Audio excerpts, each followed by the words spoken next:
એક ગરીબ બ્રાહ્મણ સુદામા પોતાની પત્ની સાથે ઝૂંપડામાં રહેતો હતો.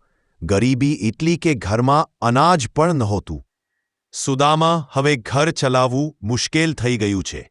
તમે તમારા બાળમિત્ર કૃષ્ણને મળો, કદાચ આપણની ગરીબી દૂર થઈ જશે. પણ પ્રિય, મારા પાસે તો કૃષ્ણને આપવાનું કશું જ નથી. અહીં થોડા ચીંડા છે, હું પોટલી બાંધી આપું છું. મિત્રતા ભેટથી મોટી નથી હોતી. દ્વારકામાં કૃષ્ણ મહેલમાં રાજસિંહાસન પર બેઠા હતા. અચાનક દરવાજે સુદામા પહોંચી ગયા. અરે, આ તો મારો બાળમિત્ર સુદામા!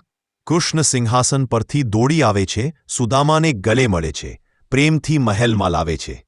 મિત્ર, તું કેટલા વર્ષ પછી મળ્યો? આવ, બેસ, આરામ કર. સુદામા શરમાઈને પોટલી છુપાવતા હતા. કૃષ્ણે જોયું અને પોટલી ખોલી.